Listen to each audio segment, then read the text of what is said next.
Здравствуйте. Сегодняшняя наша тема связана с тем, что происходит сейчас у нас на границе.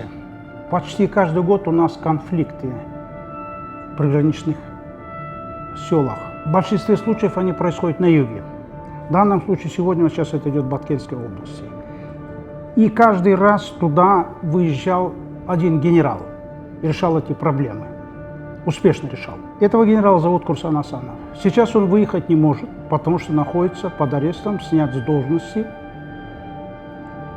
Его постоянно использовали как пожарный шланг для тушения этих очагов конфликта. Теперь кто будет тушить, непонятно. В такие минуты, когда создается опасность для страны, нужно таких людей держать под арестом разве? Тех, кто может это решать. Тех, кто проявляет себя в горячих точках. Абсурд. Абсурд. Во всех ситуациях он не допускал провалов. И 8 августа этого года в Хойташе он провала не допустил, наоборот, обеспечил арест третьего президента Атамбаева без стрельбы, без жертв, обеспечил арест.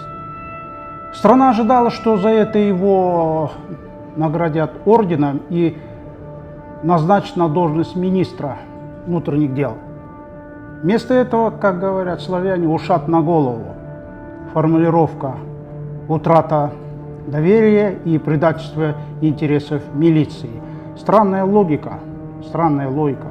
Но это вроде того, что Чолпанбая Тулебердиева, Александрова, Матросова обвинили бы за то, что они без санкций комбата пошли грудью на вражеский дзот.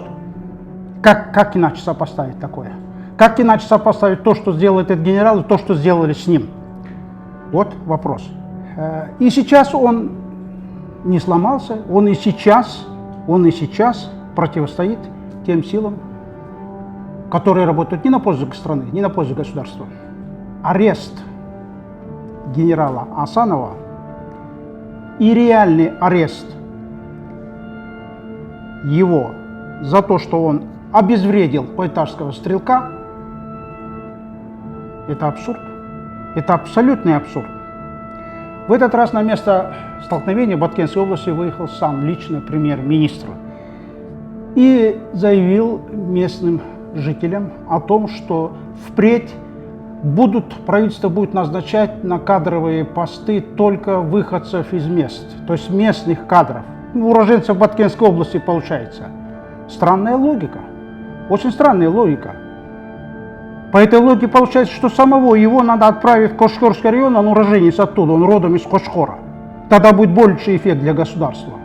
Так что ли?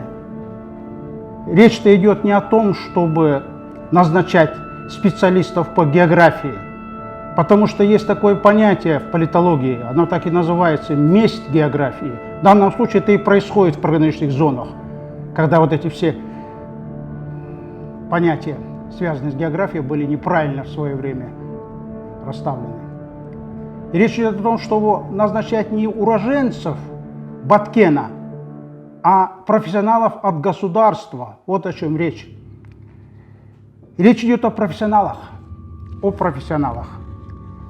Это товар штучный, и этот товар нельзя держать под арестом в минуты опасности для страны. Это чревато последствием. На месте стрельбы в Баткене не было ни шефа МВД, ни шефа ГКНБ. Не было. В таких местах никто никогда их не замечал. Мы не видели их. Все эти места фиксируются через телекамеры, через хронику, кинохронику. Но никто никогда не видел их там на этих местах. Они проявляют себя в других местах, в ином качестве. Там, где идет арест водителя генерала, где объявляется в розыск его сын, студент, и когда, идет сериал в интернете с разноцветными пакетами, целый месяц шел этот сериал, что он дал? Пшик! Теперь начали сериал с автомашинами, показывают автомашины, на таких крутых машинах ездит генерал Асанов. А что, сами эти генералы на запорожцах, что ли, ездят? Этот сериал тоже ничего не даст, абсолютно не даст. Глупо это и противно. Начали сериал с автомашинами генерала Асанова. Показывает, какие крутые внедорожники у него, крутые марки он имеет. Но это же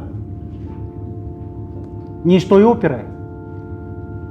Как будто сами эти генералы, сами другие генералы, они ездят все на запорожцах. Это глупо и противно. Глупо и противно. Героизм генерал должен проявлять не в кабинете с компьютерным компроматом, а на поле экстремальных ситуаций. Вот тогда это будет генерал, настоящий генерал. Асанов себя проявил. Грудью под пули, сквозь огонь и воду ради того, чтобы спасти людей. И он спасал их, конкретно спасал. Это не один и не два человека. Есть факты об этом писали, говорили. Он из той категории, о которой сказано в фильме «Офицеры». Есть такая профессия – защищать Родину. Он ее защищает. Защищает от тех, кто творит себе карьеру. Вот сейчас, сидя под домашним арестом, он защищает ее от тех, кто творит себе карьеру под офицерскими погонами. Они Родину, эти карьеристы, не защитят.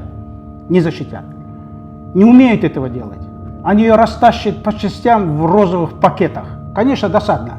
Но есть надежда на то, что глава государства проявит здравый смысл и отправит в отставку малоудачных руководителей МВД и ГКНБ. Малоудачных, подчеркиваю. Освободить страну от малоэффективного премьер-министра и малоавторитетного вице-премьера по силовому блоку. Зачем? Затем, чтобы поставить на их места способных, очень способных. У нас есть такие, очень способные кадры. И свои качества они проявляли на деле, проявляли во времени и пространстве. Факты, вот, пожалуйста, факты, только факты. В 2015 году на пост премьер-министра был назначен Темир Сареев. Он жив, здоров, занимается бизнесом сейчас, политикой занимается. Факты, о каких фактах речь идет? И речь идет о тех фактах, вот о каких фактах. Он вернул в нашей стране спорные объекты. Около дюжины, больше дюжины даже этих объектов. Эти объекты, спорные объекты, большинство своем были на юге, и как раз в той же Баскенской области. Он их вернул. Водохранилища, насосные станции, там нефтескважины и так далее. Вот это все объекты хозяйственного назначения. Он их вернул. Ни один премьер ни до него, ни после него этого сделать не смог. Он смог. Способный, как мы скажем такому примеру, что ты не способный. Это раз. Второй факт, связанный с ним. Он строил дорогу на китайский грант с той же китайской фирмой, которая сейчас строит эту дорогу. Но он строил ее по цене за 1 километр 750 тысяч долларов. Он строил по цене 750 тысяч долларов за 1 километр. После него эта же фирма на этот же китайский грант строит эту дорогу по цене 1,5 миллиона долларов. То есть разница в 2 раза. В 2 раза. Он в 2 раза экономил бюджет. Деньги-то надо возвращать стране же. Это же не подарок. Это же не подарок. Это не грант. Это кредит. Способный? Конечно, способный. Конечно, способный. Так надо, логика в чем? Логика в том, что этого человека надо просто вернуть на пост премьер-министра, чтобы он занимался дальше возвратом еще много таких спорных объектов. Возвратом в стране этих объектов. Не растранжированием их в ту сторону, в пользу соседей, а возвратом от соседей объектов. Он может это делать. В данном случае он только показал, в качестве примера, только он смог показать вот это свое свойство. Пусть занимается возвратом объектов. Раз строит дорогу, еще много у нас дорог. И эта же фирма строит, продолжает. Устроить дорогу по той схеме, по которой он делает, 750 тысяч. Он смог обеспечить такую расценку. Ни до него, ни после него не могли это сделать. Он это обеспечил. Так пусть обеспечит. Это польза стране. Это способность кадра. Ну так в чем дело? Почему? Нельзя назначить его. Нужно назначить. Пусть возвращает. И экономит траты на дорогу. Курсан Асанов 20 лет проявляет себя на деле, в горячих точках, не в кабинете, не с компьютером, да он даже этим владеет-то не так прекрасно, как на поле событий. Каждый раз решает проблемы, выезжает на эти места конфликтов, каждый раз решает проблемы. Мы это видим, мы это читаем, мы очевидцы этого. Это не пиар, как можно пиарить. Когда вы стаскиваете из воды людей, и десятки людей из потока вытаскиваете, как можно такие вещи пиарить? Или как можно пиарить обезвреживание террориста, который приставил тебе в лоб пистолет с глушителем, и ты его обезвреживаешь? Это надо пиарить? Это надо делать, он делает это. Он это делал. Я не говорю о 2010 годе, об этом скажут другие, об этом скажут очевидцы событий. Он гасит очаги и ведет переговоры. А куратор силовых структур именно в это время отправляется на лечение или в загранкомандировки. Если это просто совпадение, то выводы надо делать конкретные.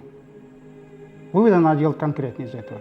И результаты, обеспеченные Асановым, это разве не аргумент к тому, чтобы его сейчас освободить из-под ареста и назначить на пост министра внутренних дел или же на пост вице-премьера по силовому блоку? Аргумент. Уместный, логичный.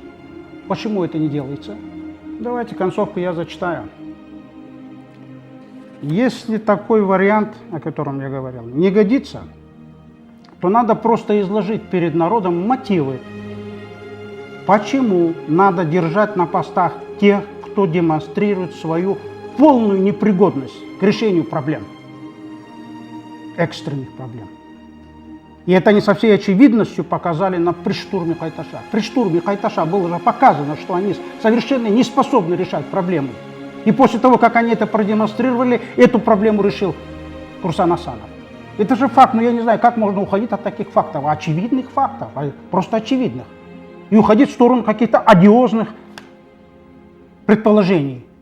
Если же это не так, я не так говорю, неправильно, они показали себя, так? В других местах, не в Кайташе, может быть, в других местах где-то показали, я не видел этого, и мало кто, наверное, никто не видел, потому что это все было продемонстрировано, если было эти кадры. Если это не так, то надо перечислить их реальные заслуги, конкретно перечислить, раз, два, три, вот здесь, вот они это делали. Этого нет, народ об этом не знает. Народу нужны факты, а не монтажи на компьютере. В данном случае они заняты монтажом на компьютере. Машины туда-сюда ездят, пакеты какие-то там туда-сюда таскают. Арест обеспечил Курсан Асанов, а не монтажеры. Нужна воля управленца. Нам в конце концов, уже 2 года прошло с момента избрания нашего 4-го президента, нужна воля управленца. Нам не нужны театральные паузы. Сейчас происходят именно театральные паузы, которые уже слишком затянулись. Вот что я хотел сегодня сказать. Спасибо.